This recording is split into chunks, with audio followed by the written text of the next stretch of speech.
এজন্য আমার ভাইরা, এই সূরাটা বড় বরকতপূর্ণ মর্যাদাবান সূরা। আমি শুরুতেই বলেছি, রাত্রবেলা সূরা ইয়াসিন পড়ে যারা ঘুমাবে, সকালবেলা নিষ্পাপ বানাই দেবেন কে? সকাল এবং বিকাল যেই ঘরে বসে, যেই দোকানে বসে, যেই অফিসে বসে সূরা ইয়াসিন তেলাওয়াত করা হয়, আল্লাহ তাআলা সারা দিন এবং রাত ওই ঘরের মধ্যে সমস্ত বালা মুসিবত বিপদ থেকে হেফাজত করবেন কে? আপনি যদিও পড়তে না পারেন, সময়ের ব্যস্ততায় সূরা ইয়াসিন মোবাইল থেকে সাইরা দোকানটা খুইলা সাইরা রাইখা দিবেন, পারা যাবে না? কি বলেন, পারা যাবে না? রাত্রবেলা ঘুমের সময় বাচ্চারা কান্না করে, আছে না অনেক বাচ্চারা? ঘুমাইতে চায় না, ঘুমাইতে গেলে কান্নাকাটি করে, খানা খেতে চায় না, হঠাৎ ঘুমের মধ্যে শরীর ঝাঁকি দিয়ে উঠে, ঘুমের মধ্যে মুখ চিবায়, কি যেন খায়। আমার ভাইরা, এগুলো সব বদজিনের আসর। এবং বাচ্চা যখন ভয় পায় তখন এই সমস্যাগুলোর দেখা যায়।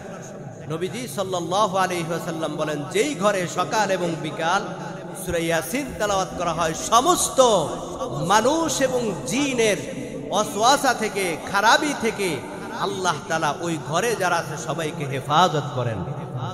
এবং রাত্রবেলা বিশেষ করে যারা ইয়াসিন পড়ে ঘুমায়, সারাটা রাত ফেরেশতারা তাদের জন্য রহমতের দোয়া করতে থাকেন। পড়া যাবে তো ইনশাআল্লাহ? এই ঘোষণা কার? ওয়ামা আরসালনাকা ইল্লা রাহমাতাল লিল আলামিন।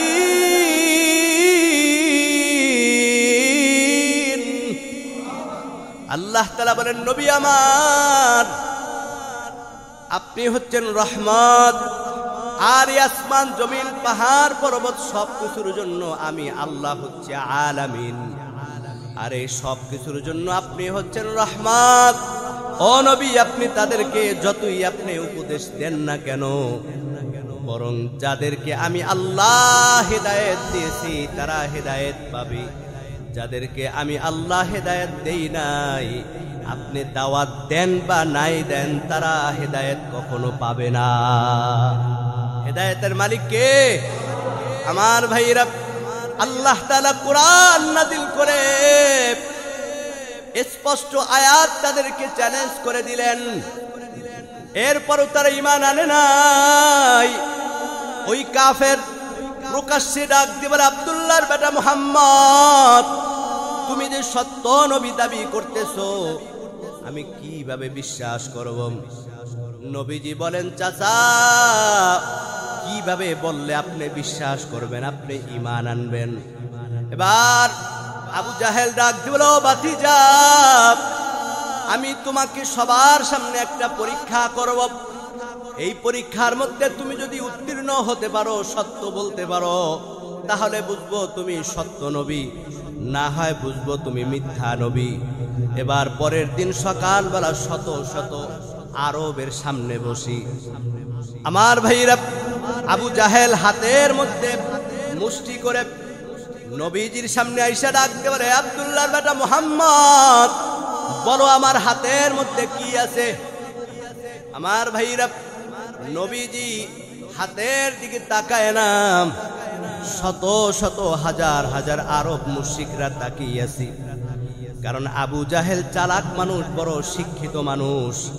তিনি হাতের মধ্যে কি আনছে এটা কেউ জানেন, একমাত্র আবু জাহেল জানে। দেখি আজকে আব্দুল্লাহর বেটা মুহাম্মদ বলতে পারে কিনা।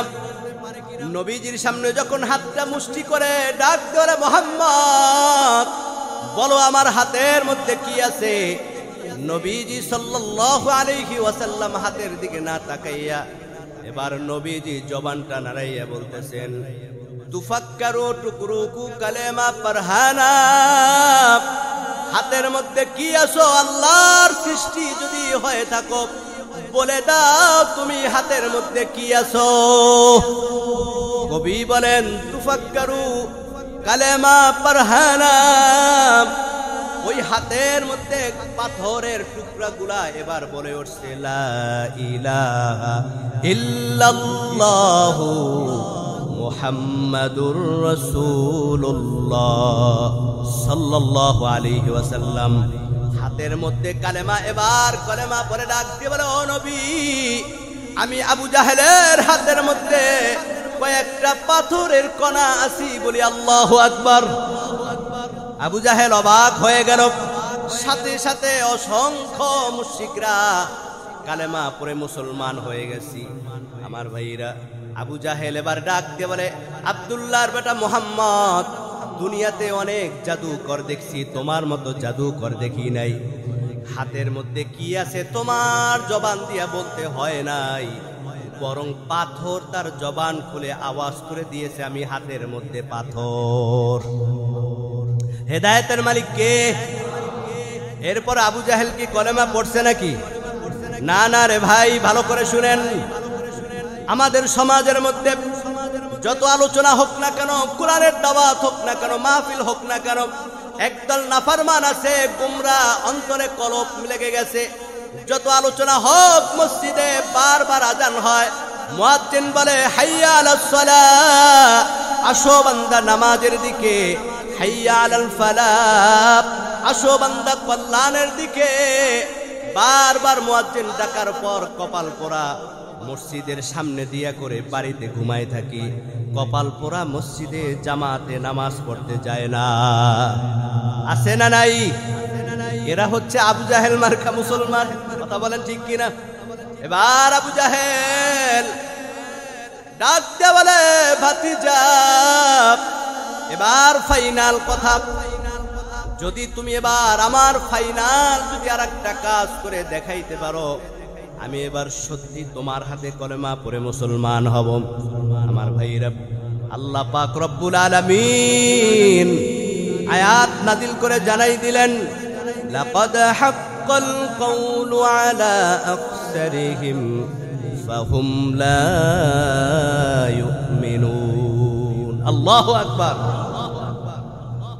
আল্লাহ তাআলা বলেন, ও নবী, আপনি যতই তাদেরকে দাওয়াত দেন না কেন, তারা হেদায়েত পাবে না, কারণ হেদায়েতের মালিক একমাত্র আল্লাহ।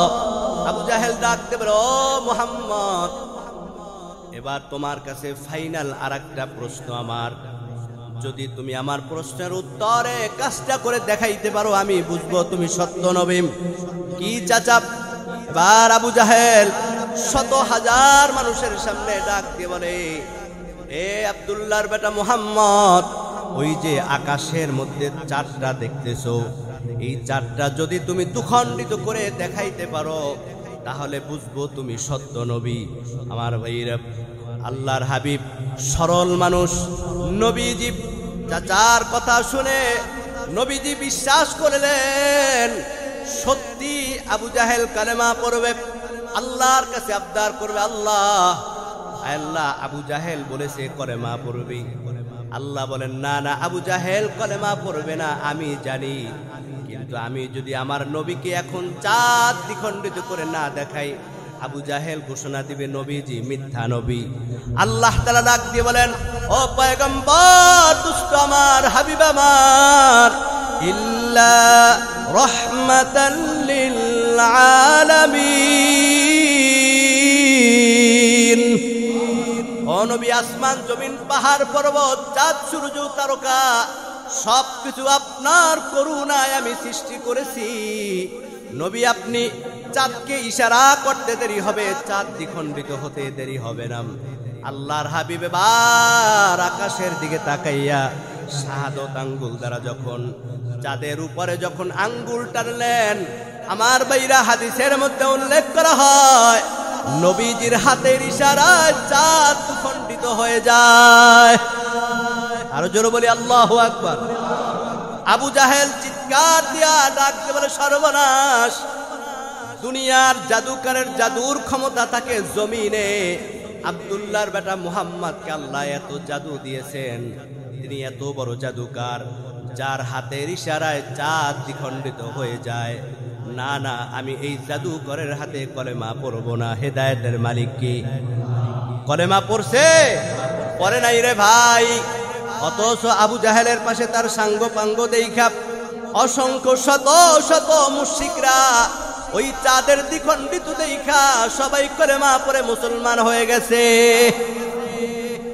এজন্য আমার ভাইরা আল্লাহ পাক রব্বুল আলামিন আয়াত নাযিল করে জানাই দিলেন, ইন্না জাআলনা ফি আনাকিহিম আগলালান ফাহিয়া ইলাল আযকানি ফাহুম মুকমাহুন।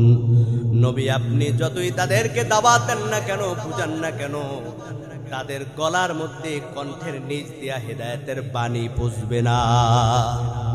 যতই দাওয়াত দেন না কেন, যতই বুঝান না কেন, আল্লাহ এদের কপালে হেদায়েত লেখে নাই আমার ভাইরা।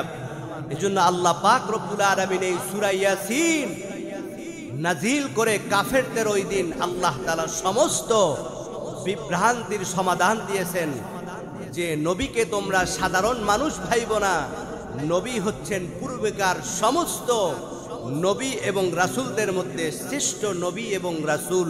জোরে বলি আল্লাহু আকবার। আমার ভাইরা এইভাবে নবী যখন 9টা আয়াত তেলাওয়াত করলেন, এই 9টা আয়াতের একটা ফজিলত আছে। নবীজি সাল্লাল্লাহু আলাইহি ওয়াসাল্লাম বলেন, এই কোরআনের সূরা ইয়াসিনের আরেকটা নাম হচ্ছে আজিমা, সুমহান, আজিম এবং আজিমা।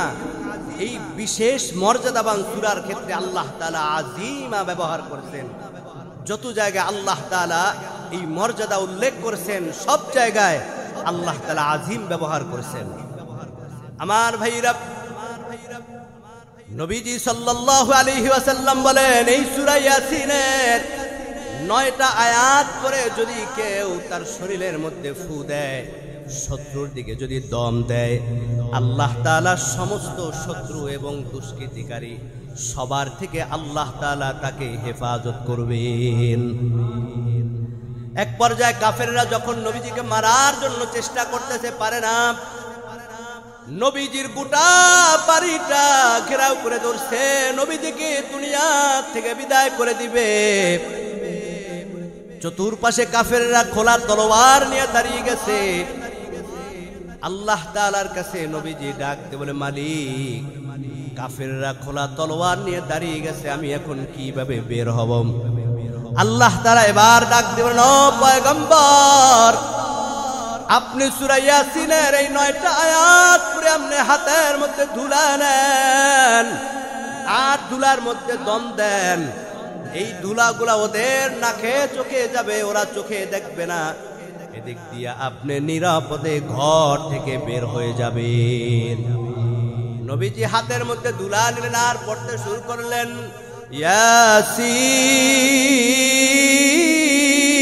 ইয়াসিন ওয়াল কুরআনিল হাকীম ইন্নাকা লামিনাল মুরসালিন আলা সিরাতিম মুস্তাকিম। এইভাবে 9টা আয়াত করে যখন ফু দিলেন, ধুলাগুলা সমস্ত কাফেরের চোখের মধ্যে যায়, বালুগুলা ওরা চোখে দেখে না, চোখ ডলে। নবীজি সমস্ত কাফেরের মধ্য থেকে নিরাপদে মক্কা থেকে মদিনায় নবীজি হিজরত করে চলে গেলেন। আমি যে আপনাদের সামনে এতক্ষণ যে আলোচনা করলাম তাফসীর ইবনে, আমার ভাইরা, তাফসীরে মুসান্নাফের লেখক তিনি উল্লেখ করেন, তিনি অনেক শক্তিশালী ছিলেন। আমার ভাইরা, একবার তৎকালীন সময় কাফেররা, ওই জমানার বাদশা তাকে জেলখানায় বন্দী করছে। তিনি জেলখানার তালা ভাঙা জেলখানার থেকে বের হয়ে গেলেন।